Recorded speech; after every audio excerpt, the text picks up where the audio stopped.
Este es el material que vamos a estar utilizando. Al finalizar la sesión se los voy a enviar a su correo para que tengan la información, ¿vale? Bueno, si no hay dudas, preguntas, vamos a tratar de avanzar. Este cuadro lo habíamos utilizado en sesión pasada. ¿Se acuerdan? Este es el sistema jurídico laboral mexicano y nos había servido para explicar las leyes laborales y las leyes educativas y cómo se aplican. En este caso, el sistema jurídico laboral mexicano, partíamos del hecho de que hay varios artículos constitucionales que regulan la materia de trabajo. El principal es el artículo 123, que consta de dos apartados, el apartado A y el apartado B, pero también hay otros artículos constitucionales que regulan la relación jurídica de trabajo. Habíamos comentado el 115, el 116 en un momento dado y el 122. El 115 es para los trabajadores que trabajan al servicio de los municipios. Hay escuelas, hay un buen número de escuelas que no son del gobierno estatal ni del gobierno federal, son de los municipios. Fundamentalmente encontramos este tipo de escuelas en el estado de Veracruz y en Coahuila. También en otros estados, aunque en menor número. Hay otras escuelas que dependen del 116, que son las del gobierno de los estados. Por ejemplo, en el Estado de México hay maestros federales y maestros federalizados. Los maestros federales son los que vienen, que eran de la Secretaría de Educación Pública y que tenían antes la regulación por el apartado B. Hoy pasaron a poder del gobierno del Estado de México, pero también el gobierno del Estado de México tiene a varios miles de maestros contratados en sus escuelas. En ese sentido, se regulan por el artículo 116 estos maestros, pero también los que pasaron del apartado A al 116 se regulan por la ley del Estado de México. El 122, ¿quiénes son? Los trabajadores de la Ciudad de México. Ya está establecido ahí en la Constitución, habíamos mencionado, que los trabajadores de la Secretaría de Educación Pública van a ser trasladados al gobierno de la Ciudad de México. Es decir, nuestro patrón ya no va a ser la Secretaría de Educación Pública, ya no va a ser Delfina, ni Obrador, va a ser Claudia Sheinbaum. Es decir, al rato nos van a emitir una ley laboral. Es más, ya la debieron de haber emitido, pero no lo han hecho. Están trabajando muy lento los diputados y senadores. Hay trabajadores, por ejemplo, con otra regulación laboral, en el artículo 99, el artículo 99, que son los trabajadores del Instituto Nacional Electoral y del Tribunal Federal Electoral. Todos ellos no se regulan ni por apartado A, ni por apartado B, ni por el artículo 115, el 116 o el 122. Se regulan por la legislación del 99 constitucional. Es una de las cosas más curiosas. Habíamos hablado de los tratados internacionales. Es decir, estuvimos haciendo este tipo de observaciones porque del mismo modo, aquí por ejemplo, decimos próximos a entrar en vigencia. Según el artículo 122 constitucional, la ley local de la Ciudad de México. Aquí, si lo observan, está en la parte final de este diagrama. Y que ha estado entrando la regulación del apartado A con todas las modificaciones a la reforma. Esto lo vimos la ocasión pasada. Esto me permite a mí establecer un marco para que se vaya comprendiendo que no es una sola ley ni un solo sistema educativo nacional el que prepondera en nuestro país. Aquí tengo otro cuadro. Este cuadro, Sistemas Educativos Imperantes en México. Todos hemos escuchado hablar del Sistema Educativo Nacional, el CEN, que tenemos aquí. Sistemas educativos existentes en México en 2016. Esto todavía es actual, en 2021. Este cuadro lo elaboramos en 2016, pero no se ha modificado. El Sistema Educativo Nacional, ¿quién lo integra? Todas las escuelas, todas las instituciones que dependen de la Secretaría de Educación Pública o las universidades autónomas, por ejemplo, la UNAM, la UAM, etcétera, son del Sistema Educativo Nacional. El Politécnico depende de la SEP, no es autónomo, es decir, ese es el sistema educativo. Y este sistema educativo tiene el marco jurídico, la Constitución Política, la Ley General de Educación, la Ley de Mejora Continua de la Educación, la Ley General para la Carrera de las Maestras y los Maestros, la Ley de Coordinación de Educación Superior, que esta acaba de ser abrogada, es decir, se quitó, y hoy es la Ley General de Educación Superior, la Ley de Educación Militar del Ejército y Fuerza Aérea Mexicanos y las leyes orgánicas de las universidades autónomas. Es decir, tendríamos nosotros un sistema educativo nacional, pero también vamos a tener otros dos sistemas que son por ley. El sistema educativo militar, que son las escuelas que dependen de la Secretaría de Educación de la Defensa Nacional, o el sistema educativo naval, que dependen de la Secretaría de Marina. Esas dos secretarías tienen escuelas, universidades, señores. Ahí estudian, egresan ingenieros, médicos, enfermeras, pilotos, etcétera. El Colegio Militar, la Universidad del Ejército, la Universidad Naval, dependen de estos sistemas educativos, decíamos. Además del sistema educativo nacional que tradicionalmente nosotros conocemos, la mayoría de los maestros no entiende que hay otros tipos de sistemas educativos, piensan que todos somos del sistema educativo nacional.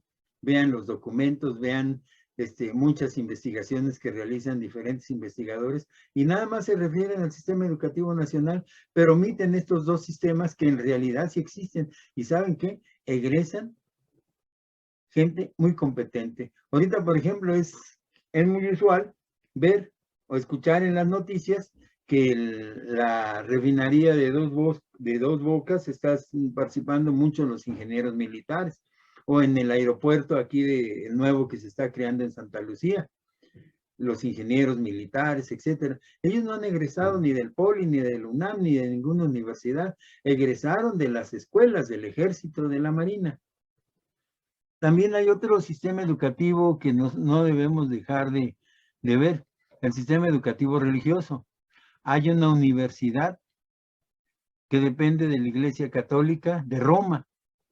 Ahí salen los futuros sacerdotes cuando estudian, pero también hay otro tipo de instituciones. Por ejemplo, yo un tiempo fui asesor jurídico del Seminario Bautista de México. ¿Qué es el Seminario Bautista de México? Donde los bautistas, ahí estudian sus futuros sacerdotes y tienen un convenio con la SEP, estudian para sacerdotes y paralelamente salen como licenciados en filosofía, como los licenciados en filosofía de la UNAM, y ellos pueden dar clases, fíjense bien, ellos pueden dar clases. El sistema educativo religioso, además de que hay un sistema educativo libre que todos hemos conocido, son las famosas escuelas de karate, de baile, de cocina, etcétera. Ustedes dirán, bueno, ¿cómo está regulado ese sistema educativo libre? Señores, si ustedes van a una escuela de karate, se van a dar cuenta que ahí se otorgan niveles o grados. Por ejemplo, cuando ingresan son cinta blanca, después cinta amarilla, luego cinta verde, etcétera, morada y luego cinta café. Pero cuando ingresan y pasan, van brincando de cinta en cinta, cuando ya van a darles la cinta negra, señores, hay una cosa muy curiosa, los fichan. La escuela los tiene que reportar a la autoridad, a la policía. ¿Por qué? Porque un tipo que sea cinta negra tiene un pleito con otro que no sea cinta negra. Señores, el que es cinta negra, sus manos, sus pies son armas. Es como si trajera cuchillos. O sea, es muy peligroso pelearse con un karateca cinta negra, porque es como pelearse contra un tipo que en cada mano trae un puñal.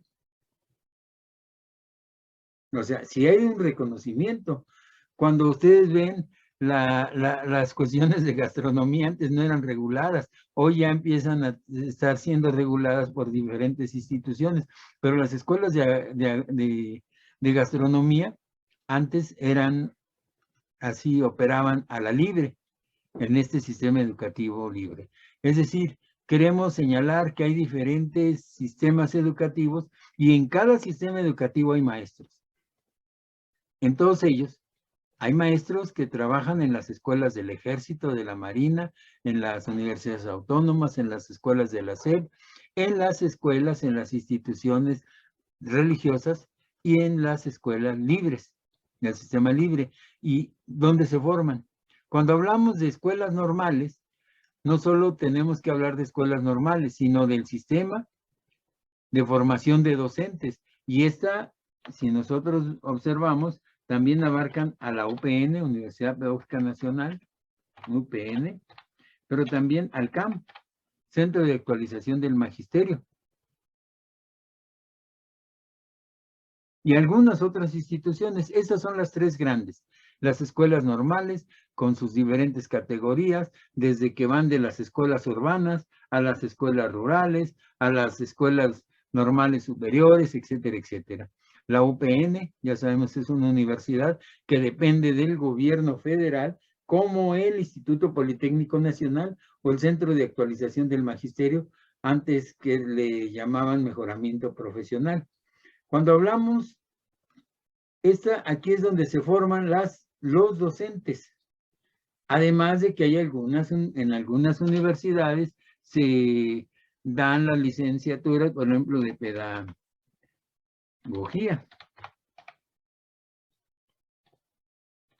o de investigación educativa, etcétera, de acuerdo a los planes y programas de estudio de las universidades. Cuando hablamos de docentes, hablamos en las instituciones en donde se forman.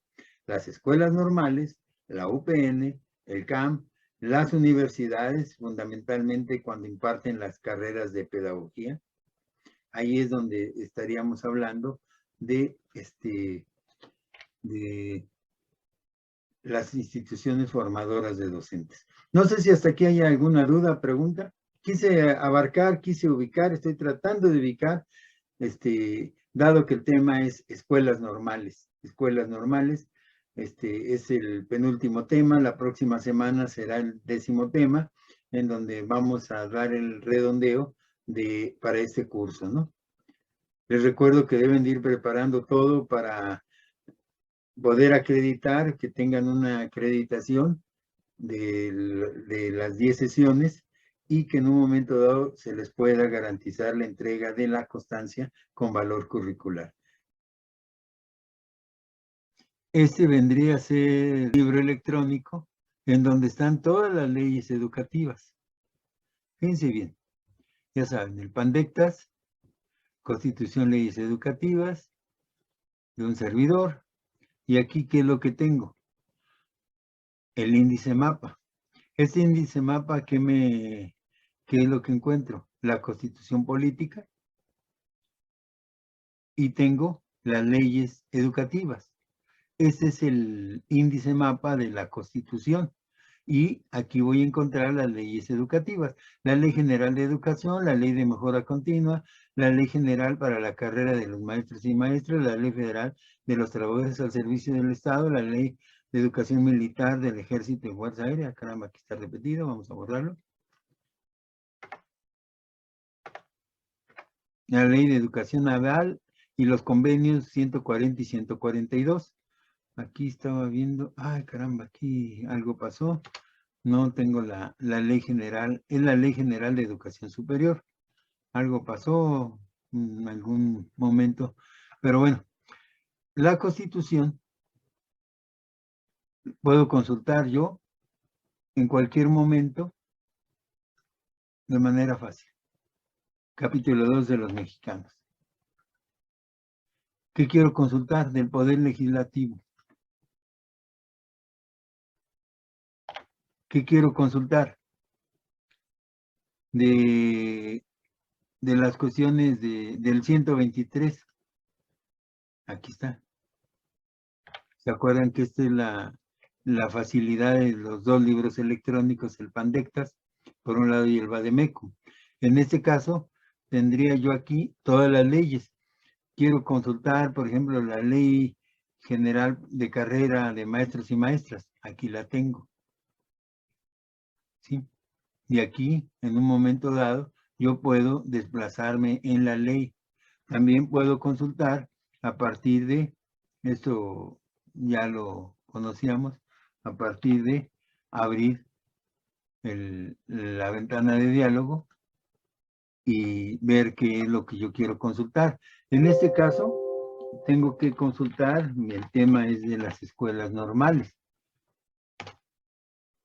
Aquí me marca todos los artículos en donde se refiere a las escuelas normales. Obvio, ¿se acuerdan que decíamos las escuelas normales, pero también las escuelas, los sinónimos de una escuela normal, ¿quién sería? Formación.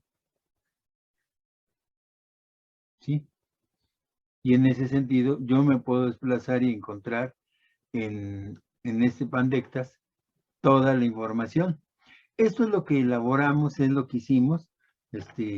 Ustedes ya tienen, si no, de todos modos les voy a mandar al rato este libro electrónico que comprende exclusivamente las leyes educativas, con una salvedad, la Ley Federal de los Trabajadores al Servicio del Estado, que es la que se refiere al apartado B.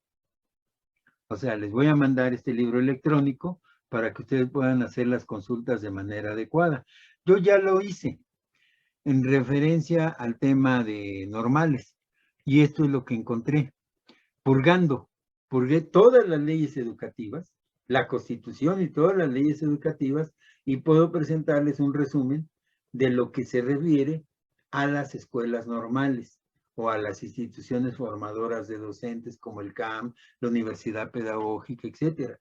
Es decir, yo tengo aquí, en lo que no sería el Pandectas, sino el Vademecum, uno de los capítulos del libro electrónico Vademecum, el resumen de toda la legislación referente a las escuelas normales.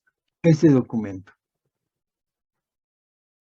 ¿Qué decíamos? Nosotros manejamos en el curso dos tipos de libros electrónicos, ¿sí se acuerdan? Uno, el Pandectas, que es donde se recopilan todas las leyes, y el Vademecum, que es el instrumento que nos permite explicar, entender cómo se aplican las leyes. En este caso, el tema es normales, escuelas normales y formadoras de docentes. En ese sentido, el Vademecum, este vendría a ser el Vademecum, y aquí el Vademecum viene la compilación, ya revisamos, hicimos un rastreo en el libro electrónico Pandectas, ya revisamos todas las leyes educativas, las que hace rato mencionábamos. Sí se está compartiendo, ¿verdad? ¿Sí lo ven? Sí, maestro. Sí. Bueno, hicimos un rastreo en el Pandectas, completito. Todas las leyes educativas fueron sometidas a una consulta que le estoy pidiendo, a ver, Pandectas, de leyes educativas, dame toda la información referente a las escuelas normales, a las escuelas formadoras de docentes, a la UPN y al Centro de Actualización del Magisterio. Toda la información. Ya me la dio, la sistematizamos, y esa sistematización está en el Vademecum. Esto vendría a ser lo que encontramos, el resumen. Y en este sentido, rastreamos, por ejemplo, esto es de la Constitución Política. Esta es la información que está en la Constitución Política. Perdón, a ver cuáles son. Esto. Aquí está. Esta es la información que sacamos cuando le pedimos al semirrobot sácame y dame, proporcióname toda la información en relación a las escuelas normales, formadoras de docentes, UPN, CAM, etcétera, etcétera. Y esto es lo que me reporta. Artículo 3º, 9º párrafo, y el artículo 11º transitorio de la Constitución. Cuando estamos hablando, vemos que en este artículo transitorio me menciona la Estrategia Nacional de Mejora de las Escuelas Normales. Entonces, lo que hicimos es establecer el vínculo. Esa es la facilidad. No solo es un resumen de las leyes, sino establecemos los vínculos. Cuando aquí me habla de que se debe de establecer una estrategia nacional de mejora de las escuelas normales, yo digo, bueno, ¿y eso dónde está? Aquí tengo este link. ¿Sí lo ven? ¿Sí se aprecia? Sí. Bueno, sí se aprecia, ¿verdad? Entonces, este link, yo opero sobre él, ¿y qué es lo que me hace? Me abre el Acuerdo Educativo Nacional que se refiere. A ver, lo voy a compartir. Ahí me lo abrió. Este es el Acuerdo Nacional de la Estrategia Nacional de Mejora de las Escuelas Normales, a la que se refería hace rato el otro texto. Es esto. Es decir, el libro electrónico Pandectas y el libro electrónico Vademecum me permiten tener acceso a toda la información jurídica referente a la educación. Yo puedo rastrear. Ahorita puedo rastrear normales. ¿Qué les parece que si otro día se me ocurre rastrear escuelas de educación especial o primarias o educación inicial? Cualquier otra lo puedo rastrear. Esa es la característica que me permite el semirrobot jurídico. ¿Vale? La Constitución. La Constitución, ya rastreé en la Constitución y es lo único que me habla de las escuelas normales. El artículo 3º, 9º párrafo, el Estado fortalecerá las instituciones públicas de formación docente de manera especial a las escuelas normales en los términos que disponga la ley. Esto es lo que me dice la Constitución en el artículo 3º, 9º párrafo. Pero también la Constitución en el artículo 11º transitorio, acuérdense que una cosa son los artículos permanentes, este es un artículo permanente, este es un artículo transitorio, me dice que para la integración de los planes y programas a que se refiere el artículo 3º en su párrafo 11º, el Ejecutivo Federal considerará el carácter local, contextual y situacional del proceso de enseñanza-aprendizaje. En el caso de las escuelas normales, la ley respectiva en materia de educación superior establecerá los criterios para su desarrollo institucional y regional. O sea, el criterio en donde se va a impulsar el desarrollo de las instituciones normalistas, tanto a nivel nacional como regional. La actualización de sus planes y programas de estudio. Esto se va a establecer ¿en dónde? En la ley. Para promover la superación académica, o sea, para eso se van a hacer la actualización de planes y programas de estudio y también para contribuir a la mejora de la educación. Esto es lo que me marca el artículo 11º transitorio. También para el mejoramiento de su infraestructura y equipo, es decir, se debe de mejorar la infraestructura. ¿Qué es la infraestructura? Sería como, no sé, normal mejorar, por ejemplo, les equipo, la sala de cómputo, los salones a lo mejor. A ver, la Es el infraestructura edificio. son los edificios, la infraestructura, Los servicios, ¿no? la instalación. Que vaya la instalación eléctrica, se debe de mejorar. Que vaya el internet, se debe de mejorar. El equipamiento son exactamente llevar computadoras, llevar proyectores, etcétera, etcétera. O sea, el mejoramiento de su infraestructura y equipo.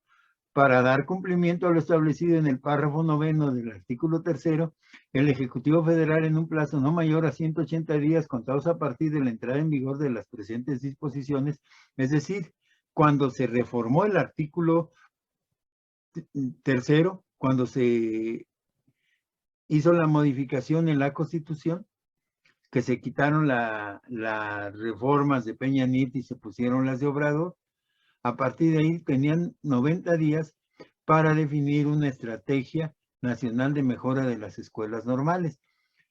Esa estrategia viene aquí en este link. Ya hace rato se las compartíamos. Ahorita, desgraciadamente, si lo paso no me lo va a compartir. Tendría que hacer todo un giro, ¿no? Pero esto ya lo vimos, ¿no? Ya vieron esta estrategia nacional de mejora de las escuelas normales. Esto es lo que se refiere a la Constitución y las escuelas normales formadoras de docentes.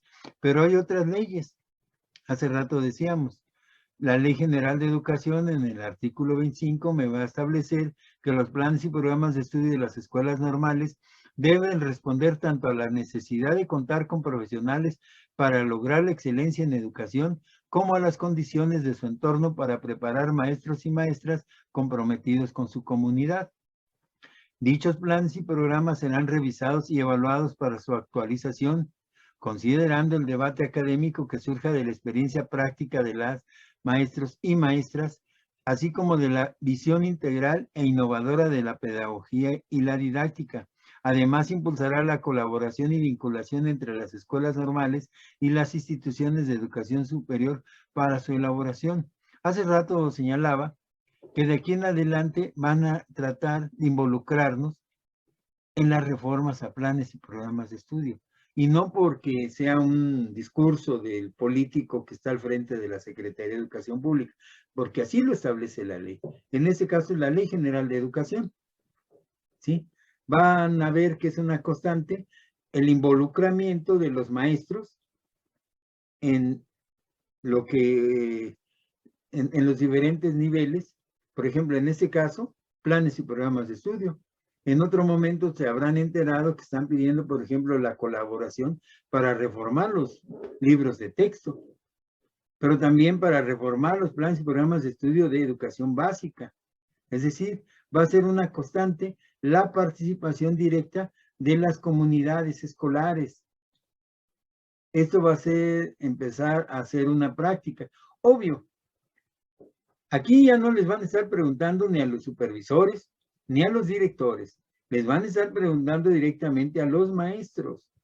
Y esto, decíamos hace rato, es una pésima costumbre que va a afectar a los directivos autoritarios. ¿Por qué? Porque deben de entender el directivo, la nueva función del directivo, y esto es en función también de la formación de los docentes. El directivo va a tener que acostumbrarse a ser el que dirija, no el que imponga. De aquí en adelante no va a ser ya la decisión del director que esto se hace así. No, señores, él va a sugerir y debe de conducir una discusión de manera que intervenga la comunidad y la comunidad llegue a un acuerdo, a un consenso. Este es el artículo 25. Pero si yo reviso los diferentes artículos, en este caso, por ejemplo, la Ley General de Educación, artículo 28, cuando vean, esta es la Ley General de Educación, aquí está, el 97, Ley General de Educación, el 95 igual, es decir, aquí estos son los artículos de la Ley General de Educación que se refieren a las escuelas normales y a la formación de los docentes.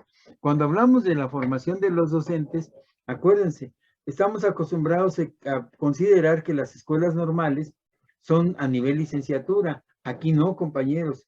Aquí ya las escuelas normales están siendo consideradas de licenciatura, de maestría, de doctorado y de postdoctorado, y además de capacitación y actualización. Es decir, aquí a las escuelas normales se les está ampliando la función. Antes, ¿qué hacían? Entraban a la Nacional de Maestros, por decir algo, y salían como maestros de primaria, o entraban a la Normal Superior y salían como maestros de secundaria. Hoy aquí no. Hoy van a hacer esa misma operación, pero habrá posgrados, habrá maestrías, habrá licenciaturas y habrá postdoctorados. Y con esto se está tratando de elevar el nivel de preparación académica de los docentes. ¿Por qué? Porque si esto es para las escuelas normales, también va a ser para la universidad pedagógica. Bueno, la universidad pedagógica ya da doctorados, pero también para el centro de actualización del magisterio. Es decir, vamos a encontrar que los maestros quieren ascender o quieren mejorar. ¿En dónde lo van a poder hacer? En las instituciones formadoras de docentes que decíamos a nivel general. Hay otras instituciones que podemos mencionar. En este caso, por obviedad, mencionamos a las 3 grandes instituciones. ¿Cuáles son las 3 grandes instituciones? Las normales, repito, la UPN y el Centro de Actualización del Magisterio. Aquí es donde van a encontrar licenciaturas, maestrías, doctorados y postdoctorados. Disculpen si escribí algo.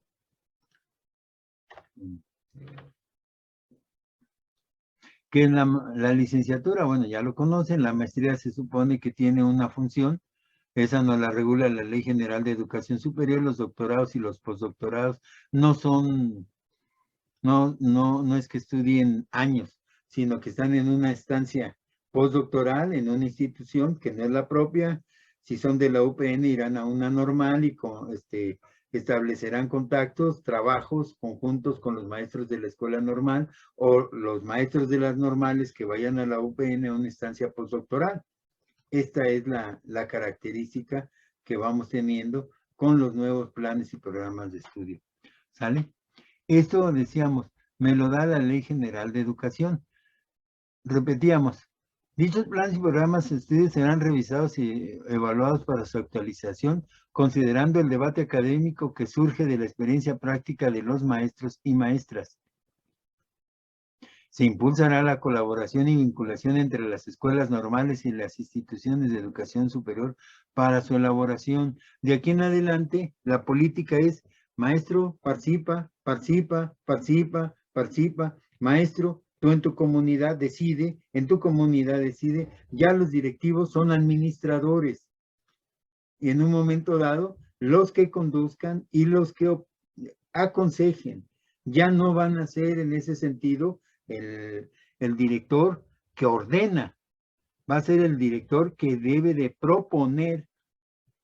Oiga, maestro, está dando mal sus clases, sus grupos no tienen disciplina y además no entregan los trabajos. El director ya no va a llamar al maestro para regañarlo, debe de llamar al maestro para darle consejos de cómo mejorar su clase, de cómo mejorar la entrega de los trabajos por parte de los alumnos. Es decir, al director, los directivos y los maestros van a dar un pequeño giro. Va a ser un tanto difícil que lo entendamos por las malas costumbres que tenemos, de que estamos acostumbrados a que el directivo manda y nosotros obedecemos. Maestro, usted es el del periódico Mural. Ya está el maestro viendo cómo hace el periódico Mural. ¿Por qué? Porque el director se lo dijo. Y ahí de aquel, maestro, usted es el encargado de la cooperativa. Maestro, usted es el encargado de... Maestro, usted... No, señores, aquí ya tendrán que decidir. Y a lo mejor hay alguna actividad que no le convenga. Pues yo no la quiero hacer, pero sí que tengo que hacer alguna actividad en beneficio de la institución. Es decir, aquí vamos a tener un pequeño giro. Cuando hablamos de las escuelas normales, debemos de entender esto, de que ya no vamos a ser nada más los que forman el maestro que va a dar clases en secundaria, sino que vamos a hacer la escuela que va a formar a los maestros que van a dar clases en la secundaria y después vamos a capacitar a esos maestros dándoles cursos, por ejemplo, este curso, Ese es un curso que antes no se daba. Hoy tendrán una constancia con valor curricular, están recibiendo conocimientos de la escuela normal, pero no solo este tipo de cursos, sino también maestrías. Maestro de escuela secundaria, maestro de la prepa, maestro de primaria, vente a la normal superior a recibir una maestría, a cursar un doctorado o a una estancia postdoctoral. Es decir, cambia un tanto cuanto la dinámica. Antes ingresaban y se iban. Hoy esa dinámica va a estar en un constante flujo y reflujo, en donde la opinión, la decisión, la intervención de los maestros va a ser clave. Ya no vamos a estar esperando que la Dirección General nos mande planes y programas de estudio. Tendremos nosotros que en un momento dado, esta dinámica ya se está realizando en la normal superior. Por ejemplo, se está dando una maestría y se está impulsando un doctorado. Antes salían los alumnos, varios años, salieron y ya no regresaban. ¿A qué? Hoy están regresando a cursar la maestría o a cursar el doctorado.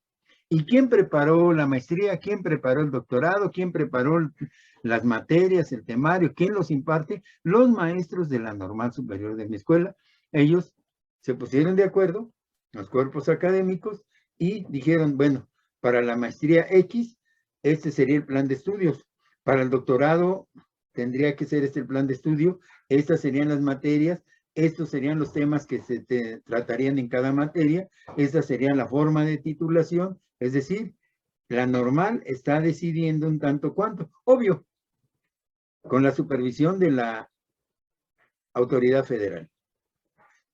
No es autónoma, no decidimos, pero sí tenemos una capacidad de propuesta ya mucho mayor que antes.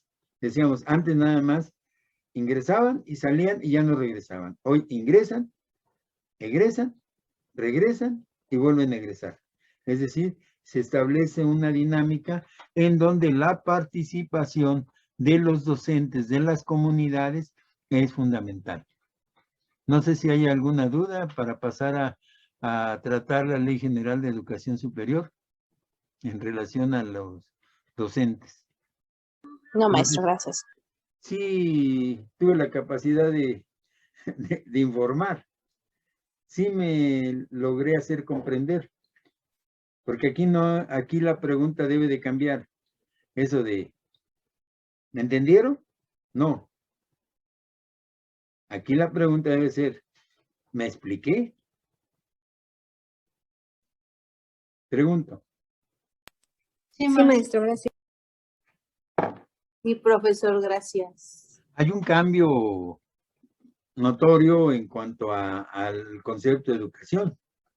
Cuando estábamos hablando, esta era la Constitución y esta es la Ley General de Educación. Aquí tengo la Ley General de Educación Superior. Antes era la ley que se aplicaba, la Ley de Coordinación de la Educación Superior. Esa ley ya fue abrogada, ya no se aplica. Esa ley lo único que hacía era decir que las instituciones de educación superior, como la normal, el Politécnico, la UPN y las universidades como la UNAM, etcétera, debíamos de coordinarnos. Así como buenos deseos. Deben de coordinarse, deben, pero no establecía ningún mecanismo, ninguna propuesta de coordinación. Era una ley muy limitada. Hoy se expide la Ley General de Educación Superior, esta ya la trabajamos en una ocasión, ¿sí recuerdan? Esta Ley General de Educación, me habla de 3 subsistemas. El sistema universitario, aquí lo tengo. El sistema tecnológico. El universitario fue el de las universidades. El tecnológico, pues de los institutos tecnológicos y del Politécnico, etcétera, etcétera. Y el otro subsistema, son 3 subsistemas de educación superior, el de escuelas normales y formación de docentes en sus diferentes modalidades. Es decir, son 3 subsistemas en educación superior. El universitario, el tecnológico y el normalista. Estos tres subsistemas me indica que deben de formar de manera integral profesionales de educación básica, media superior en los niveles de licenciatura, especialidad, maestría y doctorado. Hace rato decíamos, ya no solo entran, ingresan y salen como licenciados, hoy entran, ingresan, egresan y después regresan a cursar alguna especialidad, alguna maestría o un doctorado. Esa es la dinámica que viene en cuanto al cambio, a la transformación de las escuelas formadoras de docentes. Y dice, comprometidos con su comunidad y con la responsabilidad social para contribuir a la construcción y desarrollo de una sociedad justa, inclusiva y democrática. Aquí nos está marcando algunas metas. El fortalecimiento y mejora continua de la educación básica, media y superior. Para eso se están regulando la impartición de la educación en las escuelas normales. Desarrollar actividades de investigación, de extensión y de capacitación. O sea, en las escuelas normales antes siempre ha existido investigación, pero hacíamos investigación y nadie nos hacía caso. Yo hacía investigación y la aplicaba yo mismo con mis alumnos. Hoy esa investigación tendrá que darse cuerpo de manera que en un momento dado las investigaciones que son producto de los académicos de las escuelas normales tengan una aplicación más allá de los grupos. Yo investigaba y encontraba algo. ¿Y con quién lo aplicaba? Con mis alumnos. No pasaba de ahí. Hoy esa investigación me va a permitir ir hacia afuera de la normal o rebasar el marco estricto de mis alumnos. Ahorita, por ejemplo, la investigación que estaba haciendo en relación a la materia jurídica está rebasando a mis grupos. Está llegando a maestros en servicio. Ustedes son maestros en servicio, la mayoría de los que están participando en el curso. ¿Qué significa? Que antes investigábamos y ahí nos quedábamos. Hoy investigamos y podremos rebasar esa limitación. Investigación, extensión, ¿qué significa? El aspecto cultural, porque las normales no somos solo pedagogía, también somos aspecto cultural, señores, y capacitación en las áreas propias de la especialidad. Acuérdense, el magisterio décadas fue abandonado. Si nosotros consideramos el aspecto de lo que yo denomino capacitación y actualización,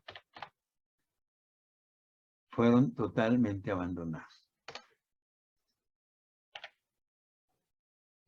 En las normales, formación. Son tres aspectos que nosotros debemos de ver en un ser humano. Formación. ¿Quiénes son a quiénes se forman? Por ejemplo, nuestros alumnos son maestros en formación. No son maestros, pero se están formando. Formación, fíjense bien. ¿Para qué se están formando? Para ser maestros. Si un maestro ya está formado, pero surgen ramas nuevas del conocimiento. Un ejemplo ahorita, la educación en línea. Antes no se les formaba para dar educación en línea. Hoy tendremos que ver ese giro de capacitar a los maestros para que, aparte de saber dar clases en presencial, sepan dar clases en línea. O no sé, en alguna otra técnica, el maestro holograma. Van a ir surgiendo una serie de conocimientos, de ramas del conocimiento. Y entonces la formación es para los alumnos que están estudiando la licenciatura. La capacitación para capacitar en las áreas nuevas del conocimiento y la actualización. A lo mejor había maestros que ya manejaban la cuestión de la educación en línea, que sabían manejar bastante bien una serie de mecanismos de manera que no necesariamente tenían que dar clases presenciales, sino que podían dar clases en otra modalidad, pero siempre hay cosas nuevas que aprender y eso se le llama actualización. Son las tres ramas, los tres momentos de formación de un docente que se dan en las escuelas normales, en el CAMO, en la UPN. Formación, capacitación y actualización. En ese sentido, me decíamos, esto es lo que me marca el artículo 31, las fracciones 1, 2, 3. El 32 me indica que la Rectoría de la Educación Normal y Formación Docente corresponde a la Secretaría. O sea, es la Secretaría de Educación Pública la que va a tener el control de planes y programas de estudio, de impulsar las actividades, etcétera. Estas no las van a derivar hacia las autoridades estatales. Puede ser una educación, una escuela normal, que dependa del estado de Tamaulipas, por ejemplo, pero las actividades docentes las va a dirigir la Secretaría de Educación Pública Federal, no la Secretaría de Educación Pública Estatal. La formación docente en el segundo párrafo de este artículo 32 de la Ley General de Educación Superior me indica, la formación docente bajo la perspectiva de esta ley permitirá contar con maestros y maestras que resignifiquen la educación de las niñas, los niños, adolescentes y jóvenes con un enfoque integral a partir de una vocación de docencia que promueva modelos de educación pertinentes y aprendizajes relevantes. Están planteando un nuevo maestro. Están planteando un nuevo maestro. Quien estudió en una normal, estudió. Hoy, con este tipo de cambios de impulsos, se va a permitir que el estudiante tenga otro tipo de capacitación, de actualización, de formación. Dice, el Estado es el responsable del fortalecimiento de las instituciones públicas de formación docente, escuelas normales, universidades pedagógicas y centros de actualización del magisterio. ¿Quién es el que va a ser responsable del fortalecimiento? Es decir, de la lana, del presupuesto, de mejorar las instalaciones, de mejorar el equipamiento, de mejorar la capacitación de los docentes, el gobierno, el Estado. Y cuando estamos hablando aquí, acuérdense que el Estado tenemos tres niveles, el federal, el estatal o de la Ciudad de México y el municipal.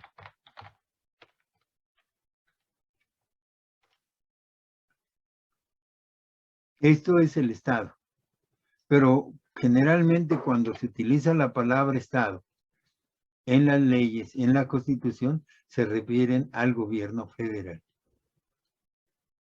No se excluye la colaboración de los otros, los gobiernos de los estados de la Ciudad de México o de los municipios, pero sí se entiende que el mayor peso, perdón, recaerá en el gobierno federal. Cuando utilizan la palabra Estado, señores, es en ese sentido que me están dando a entender que será el gobierno federal. Para tal efecto, la Secretaría tendrá las siguientes atribuciones. Aquí, si se dan cuenta, cuando hablan de la Secretaría, están hablando de la Secretaría Federal, no de la Secretaría de Educación Pública de Jalisco, de Oaxaca o de alguna otra ciudad, o de alguna otra entidad, perdón. Dice, la Secretaría tiene las siguientes atribuciones: promover la asignación del presupuesto federal destinado a las escuelas normales. ¿De dónde va a salir el presupuesto para actualizar las normales? Infraestructura, equipamiento y capacitación y actualización del presupuesto federal. Los procesos de planeación y participación democrática para la elaboración de programas integrales de desarrollo. Les digo, ya es una constante, ya va a ser una constante. Aparece en letra, en el aspecto normativo, Pero ahorita es una política ya constante que nos están orientando. Por eso yo les digo, lo más importante de este proceso de regreso, no regreso, es que se nos está consultando a las comunidades y que de ahí se está generando unos usos y costumbres que esperamos que hagan ley y que en un momento dado se hagan costumbre, y esta costumbre, señores, que en todo momento seamos los docentes, ya no los directivos, ya no el director general, ya no la autoridad educativa federal de la Ciudad de México, ya no el jefe de unidad departamental, ya no los supervisores, ya no los directores, las comunidades educativas. Y cuando hablamos de comunidades educativas, vamos siendo nosotros. Señores, y esto no solo espanta, si ustedes se dan cuenta, no solo espanta a los directivos que en un momento dado no saben conducir, pues los va a meter en problemas. Eso de tener que llegar y decirle a los maestros, a ver, maestros, ¿qué vamos a hacer? Antes, ¿qué hacían? Repito, maestro, las instrucciones son estas. Uno debe de hacer esto, otro debe de hacer esto, la comisión fulana, la comisión perengana, y órale, éntrenle. Hoy no. Hoy la propuesta es, ¿y ustedes qué opinan? ¿Y qué deciden? ¿Y quién entra? ¿Cómo cumplimos? Hay un cambio. Y esto no solo espanta, decimos, a los directivos que acostumbran imponer, que no son capaces de conducir una discusión, en donde participen gente con diferentes opiniones o diferentes propuestas. También espanta, ¿saben a quién? A los directivos sindicales, a los representantes. ¿Por qué? Van a mal acostumbrar a los maestros a que ellos decidan. Antes, ¿qué hacían? No es nada raro. De repente llegaban los mariachis o nos invitaban a una comida, a un bailongo, para decirnos, van a votar por tal planilla, y la planilla está integrada por fulano y perengano. Hoy no. Hoy van a tener que decirnos si estamos de acuerdo con el CENTE. La mayoría de los maestros no quieren a los representantes sindicales, a los del CENTE. Tienen un rechazo muy grande. No sé si sea mayoritario, se verá, porque va a llegar el momento en que nos pregunten, maestro, ¿estás de acuerdo con el CENTE? ¿Estás de acuerdo que el CENTE sea tu sindicato que te representa? ¿No estás de acuerdo? Lo votamos. Oye, pero nos quedamos sin sindicato. No. Tendrá que entrar un nuevo sindicato. Fíjense el espanto que les va a dar a todos los que participan como dirigentes sindicales. ¿Y saben cuál es el mayor espanto? No solo que los corran, sino que les quiten la administración de las cuotas sindicales. ¿Saben cuánto se llevan los dirigentes sindicales del CENTE? Señores, la cuota es del 1%. Si ustedes ganan 100 pesos, de cada 100 pesos, un peso se va al sindicato. Si ganan 1,000, son 10 pesos. Si ganan 10,000, 100 pesos cada mes. Cada mes. Si ganan 20,000, son 200 pesos. ¿Y al año, señores? ¿Saben cuánto dinero administra el sindicato, el CENTE? ¿Y nunca han reportado? Más de 1,200 millones de pesos. Les los pongo con cifras.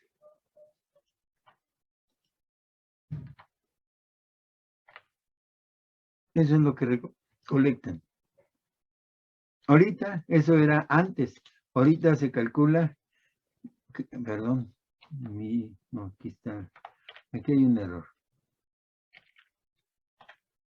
Ahorita mínimo, y yo les invito a que, como dicen los jugadores de póker, se maten con su propia mano.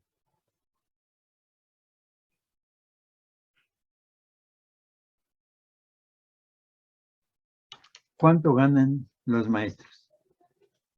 Un aproximado. Hay unos que ganan poco y otros que ganan mucho. ¿Cuánto le damos de promedio a los salarios de los maestros en una escuela, de su escuela? A ver, ¿quién dijo yo? En primaria, el promedio es de 8,000 al mes. 8,000. 8,000 al mes. Correcto. Significa que si le quitamos 2 ceros, son 80 pesos al mes. ¿Cuántos maestros?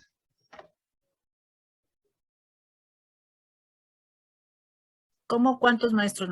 ¿Cuántos maestros hay en promedio en una primaria? Bueno, de esta escuela donde estoy somos 30 maestros. 30. 80 por 30, ¿cuánto es, compañeros? A ver, me voy a jalar mi calculadora. 2,400, maestro. 2,400.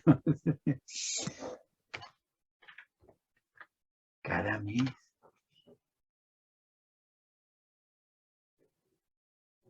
¿Saben a dónde se van esos 2,400? No lo estoy inventando. Ustedes mismos me están dando los datos, ¿sí? Es el 1%. Si ganan 8,000, le quito 2 ceros y me queda 80. ¿Es correcto?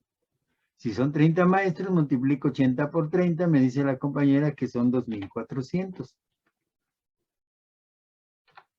2,400 pesos, tan solo en su escuelita primaria.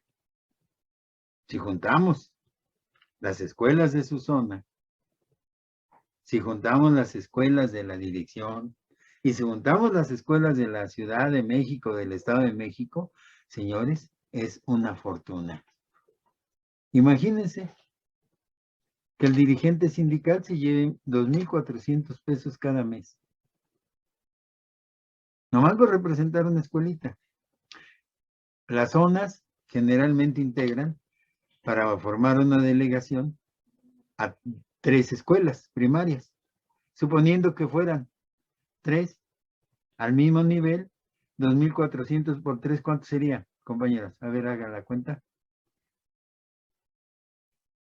7,200. 7,200. Es lo que se llevaría el representante de zona. Tiene una delegación sindical, ¿no?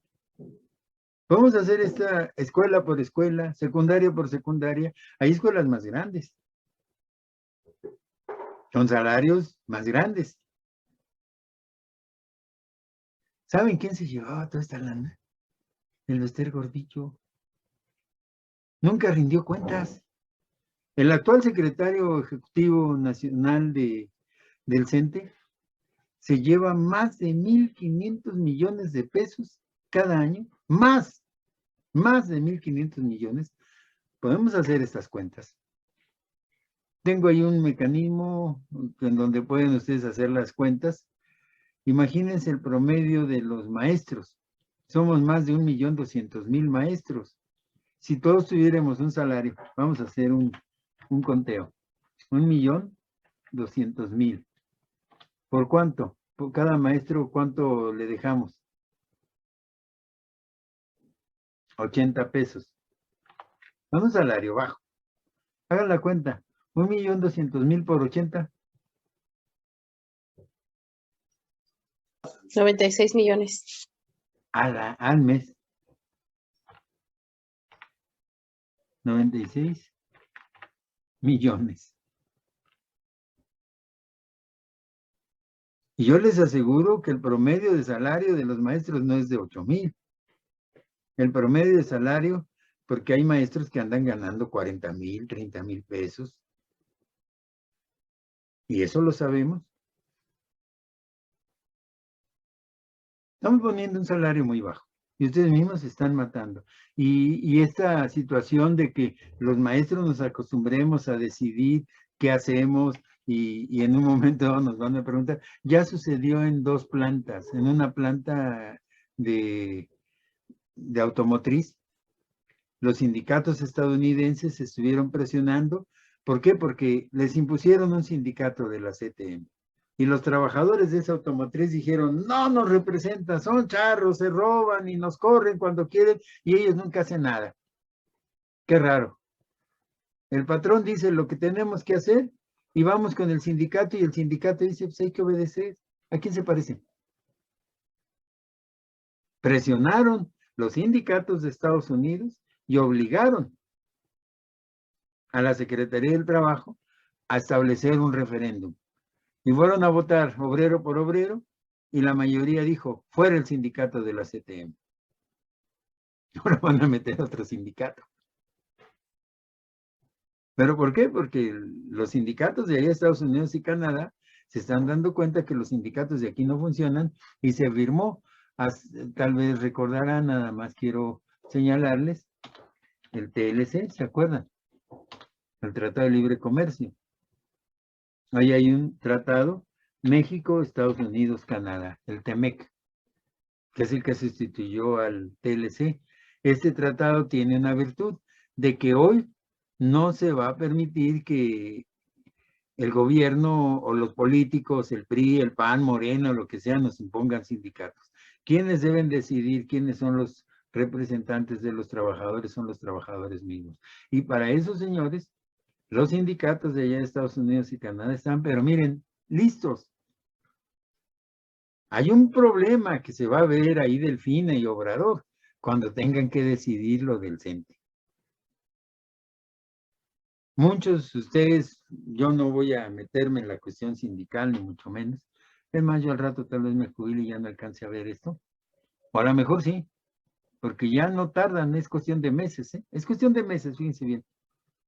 En donde nos pregunten, ¿queremos seguir con estos sindicatos que administran el contrato colectivo, estos sindicatos que administran las condiciones generales de trabajo, lo que hablábamos la vez pasada?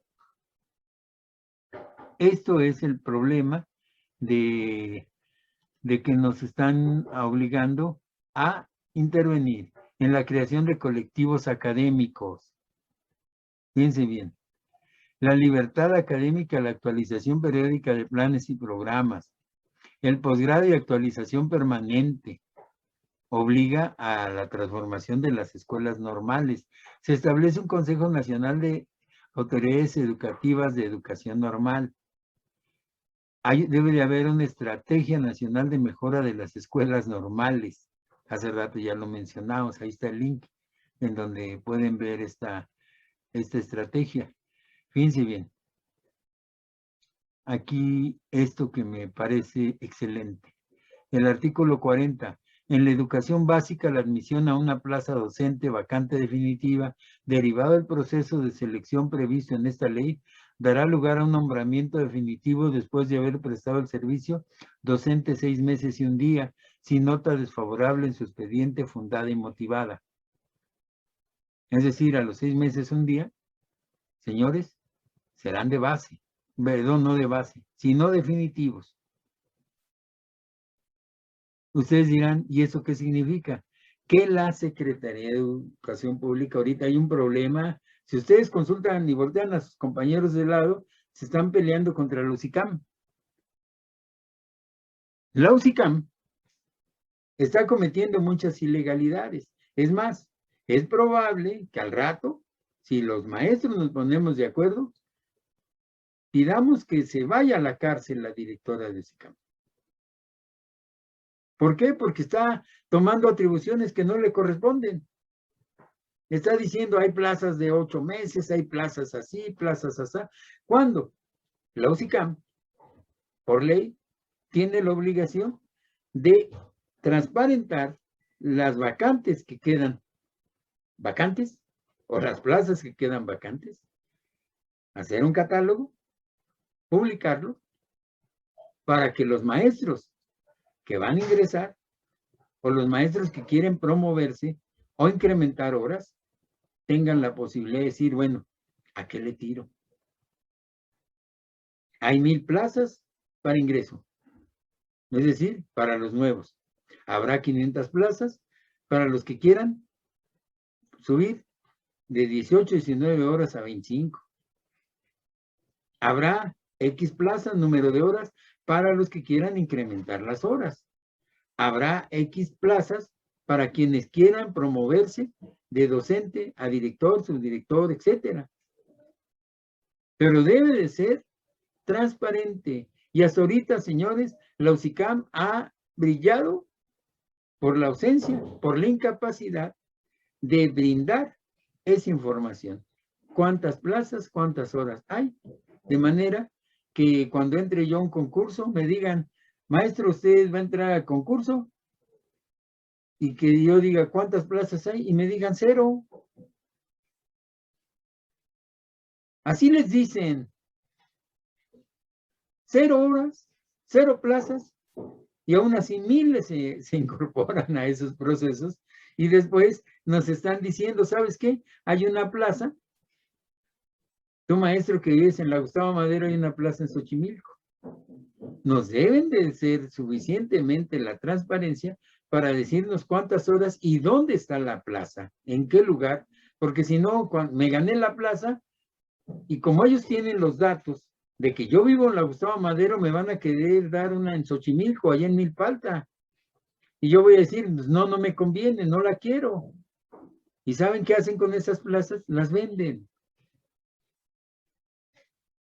Así se los digo.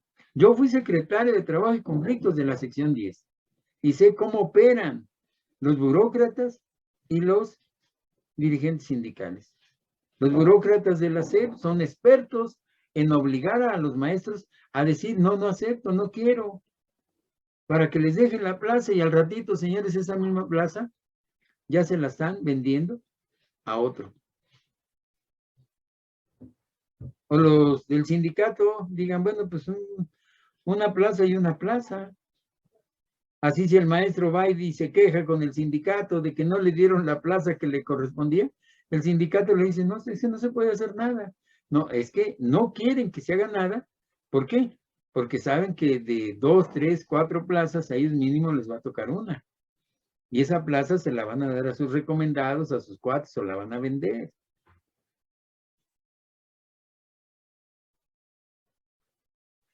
Yo me la pasé peleando contra el jurídico de la SEP. Llevé cientos de juicios por esas ilegalidades. Pero bueno, ahorita ya está en la ley esta situación de que tiene que haber transparencia en las plazas que se van desocupando. Todos sabemos que las plazas, hay un cálculo. En una ocasión me decían mis alumnos de la normal superior, es que nos dicen que no hay plazas. Ahorita, Marinka, ahorita le damos la palabra. Me decían, es que no hay plazas, maestro. ¿Cómo que no hay plazas? Digo, a ver, vamos a hacer un conteo. Así como ahorita hicimos el de las cuotas sindicales, ¿sí? Así con sus propios datos. Digo, a ver, ¿cuántas escuelas secundarias hay? Y cuando hablo de secundarias, secundarias generales, secundarias técnicas, telesecundarias y secundarias para trabajadores, que eran las que habían en ese momento. ¿Cuántas hay? Tantos. ¿Cuántos maestros hay por cada secundaria? Voy a partir de un hecho. Hay más de 30 maestros en una secundaria.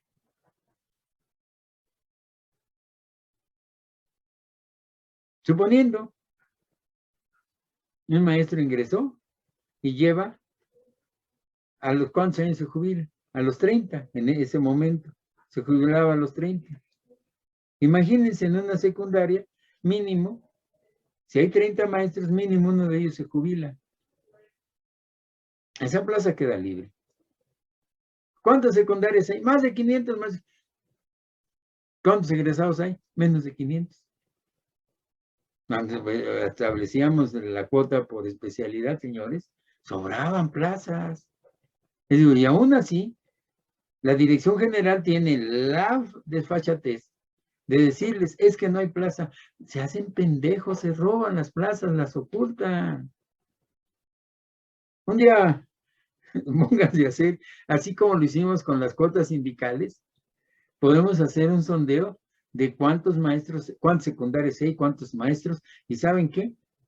Hoy, aunque sean de 35, 37 años, Mínimo por cada 40 maestros, al año uno se jubila. Eso es lo que me dice el promedio, la estadística. Uno se jubila. Además, sin contar los que se mueren, sin contar los que renuncian, sin contar los que son despedidos. Es decir, se incrementa el número. Hay plazas suficientes. Lo que no hay es honradez suficiente en las autoridades. Y ahí es a lo que yo le llamo la burocracia o nomenclatura. No son muchas veces los directores generales, son los cuadros medios los que realizan este tipo de operación. No, muchas veces no son los representantes sindicales de la sección, son los del medio. Yo me peleaba, tuve muchas broncas con los directores generales. De repente, por ejemplo, durante varios años en las escuelas normales de la Ciudad de México, dejó de haber promociones. Nos decían que no hay plazas, que se estaban congelando. Yo agarré, empecé a establecer contactos y me entero que muchas de las plazas de aquí, de los maestros de normales que se morían, que se jubilaban, etcétera, se las llevaban, por ejemplo, a Tamaulipas. Y allí en Tamaulipas las vendían. El presupuesto de las plazas de maestros de normales estaba en Tamaulipas. Cuando me dicen, es que no hay plazas, le digo al director general, vamos, sale, te lo acepto. Nada más que previo te voy a pedir una auditoría de plazas. Cuando le dije, voy a pedir una auditoría de plazas, porque quiero que me rastreen dónde están las plazas que se han cancelado, que tú dices están cancelados. Yo tengo ya algunos datos de que andan en Tamaulipas y que andan en Veracruz y que andan en Oaxaca. Órale, y lo que resulte. Si resulta que no hay nada, pues no hay nada. Pero si resulta que vamos a venir y le hicimos 4 manifestaciones ahí de maestros de normales hasta que nos aflojaron un buen número de plazas para entregar a los maestros y promover, armar lo que nosotros llamamos cadenas. En todas las escuelas normales de la Ciudad de México, en las 5, se realizaron cadenas. Llegaron 7 plazas de tiempo completo, pero titular C de las categorías altas, y con eso podíamos promover entre 7, 9, 11 maestros por cada plaza. Es decir, una buena movilización. Ojalá y en un momento dado se entienda. Estos son los cambios que vienen ya en la educación normal. Pero no son lo normal en la educación básica. Entiéndanlo, compañeros. Quienes deciden, ahorita nos estás dando esa oportunidad. Si nosotros nos dejamos llevar y desanimar por los que dicen que no son las comunidades los que van a decidir, señores, vamos a perder esa oportunidad. Y al rato, ¿saben qué? Adiós la posibilidad de mejorar, adiós la posibilidad de que la educación mejore y de que sus sueldos de ustedes mejoren. Yo se los estoy diciendo porque sabemos manejar la situación legal y conozco no solo la situación legal, sino conozco cómo operan los burócratas, la nomenclatura de la Secretaría de Educación Pública y nuestros compañeritos del CENTE. Fui secretario de Trabajo y Conflictos, 3 años suplente y 3 años titular en la sección 10. Una sección de chiquitita, éramos un aproximado de 68,000 trabajadores. ¿De dónde? Del Politécnico, de la UPN, de Bellas Artes, de secundarias, de Educación Física. Éramos 68,000, de aquí del Distrito Federal. Bueno, hoy Ciudad de México. Bueno, y me dio gusto estar con ustedes y buen fin de semana. ¿Sale? Gracias. Gracias, igualmente. Buenas noches. Órale, pues nos estamos viendo. Buenas noches.